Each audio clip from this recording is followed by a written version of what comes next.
folks! So, ngayon Sunday, ang last day ng Kenny Rogers, The Great Garlic Roast. And actually, last Tuesday na-try ko siya. Well, it's still very good because it's Kenny Rogers. However, hindi siya, alam mo yun, kagaya nung hinahype sa Let's Eat Pare ng mga reviewers. Hindi ako sobrang na-amaze. Yes, it is yummy, but it is not something earth-shaking. Yung garlic, I find it very sweet, and it's the first time ko makakain ng garlic na ganun kalaki tapos nangunguya. So yes, that's a plus point.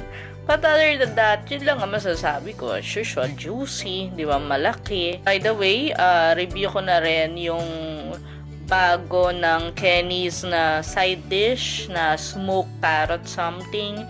Huwag niyo siyang i-try kasi para siyang binabad sa yosi yung carrots. Hindi siya magugustuhan. But apart from that, yun ang gusto ko sa Kenny's, yung, di ba, for family nila 1,000 plus. Ang lalaki ng side dishes niya.